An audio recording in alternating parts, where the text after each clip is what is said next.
చేపల పులుసు ఇచ్చి మంత్రి పదవి కొట్టేశావు. వంశీకృష్ణ యాదవ్. అమ్మగారికి చేపల పులుసు ఇచ్చి మంత్రి పదవి కొట్టేశారని కారుమూరు నాగేశ్వరరావుని ఉద్దేశించి ఎమ్మెల్సీ వంశీకృష్ణ ఎద్దేవా చేశారు.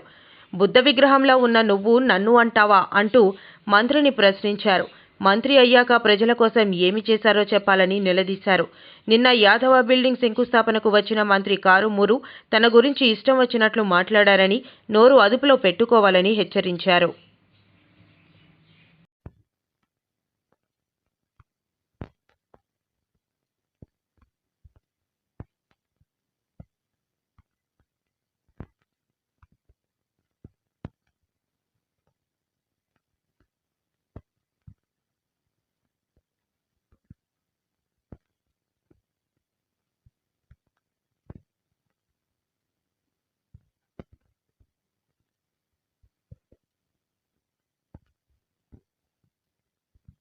క్లారిటీ ఉంది.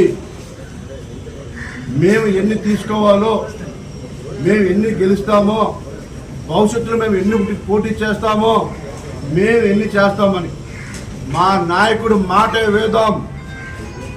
మా నాయకుడు వెంటే ఉంటాం. సీట్లు రాకపోయినా వచ్చినా ఉంటాం అని చెప్పి ఇవాళ జన సైనికులు చెప్తా ఉన్నారు. మీకెందుకు బాధ, మీకెందుకు వణుకు? మీరు చేయాల్సిందే తెలుసా? కాపు కార్పొరేషన్కి ఎంత డబ్బులు ఇచ్చారు, కాపు కార్పొరేషన్ ఏం ఉద్ధరించాము, వాళ్ళకి ఎన్ని లోన్లు ఇచ్చాము, వాళ్ళ జీవితాల్లో వెలుగు కోసం నేను ఏం చేశాము, వాటి గురించి మాట్లాడాలి తప్ప పవన్ కళ్యాణ్ గారి వ్యక్తిగత జీవితం గురించి, ఎవరు ఏ సామాజిక ఓట్లేస్తారు, వీటి గురించి ఎవరు మాట్లాడమన్నారు?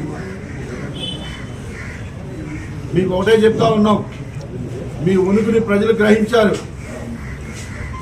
మీరు మంత్రం ఏమైనా అంట చూసారా? మాయ మంత్రాలు అయిపోయాయి. మీకు కూడా తెలిసి మీ గురించి కాకుండా ఎంతసేపు పవన్ కళ్యాణ్ పొత్తుల గురించి లేకపోతే వాళ్ళ వ్యక్తిగత జీవితం గురించి మాట్లాడడం మొదలుపెడతా ఉన్నారు. ప్రతి ఒక్కరు కూడా జన సైనికులు చూస్తూ ఉన్నారు. ఒక 40 రోజుల్లో ఈ యొక్క ప్రభుత్వానికి నోకలు చెల్లాయి.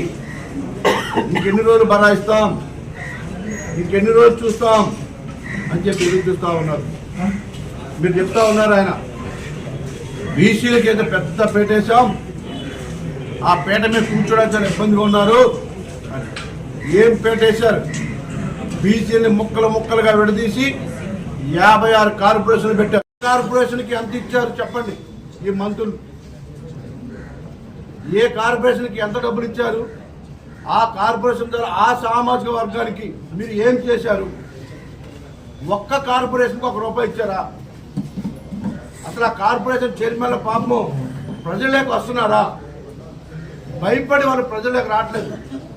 మాకు కార్పొరేషన్ చైర్మన్ అయితే ఇచ్చారు కానీ మాకు ₹1 కూడా ఇవ్వలేదు. మేము ఏం చేయాలి? మా రాజకీయ జీవితాలు కూడా పాడైపోతా ఉంది. మరి మాకెందుకు ఇచ్చినట్టు?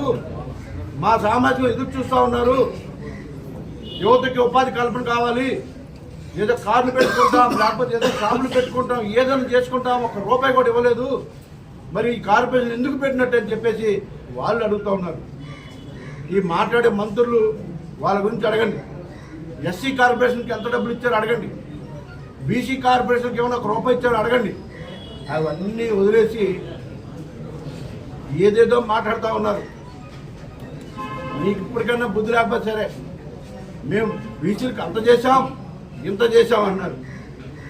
నిన్న ఒక మంత్రి గారు ఇక్కడ యాదవ్ కార్పొరేషన్ బిల్డింగు ఓపెనింగ్కి వచ్చారు. వచ్చి మేము యాదవులకు అది చేశాం, యాదవులకు ఇది చేశాం, బీసీలకు అది చేశాం అంటూ ఉన్నారు. మరి యాదవులకు అది చేసి ఇది చేస్తే పార్టీ నుంచి ముఖ్యంగా ఉన్న నాయకులు అలా పార్వసాద్ గారు ఎందుకు వెళ్ళిపోతున్నారు? జంగా కృష్ణమూర్తి గారు ఎందుకు వెళ్ళిపోతున్నారు? ఉన్న నాయకులందరూ ఎందుకు వెళ్ళిపోతున్నారు?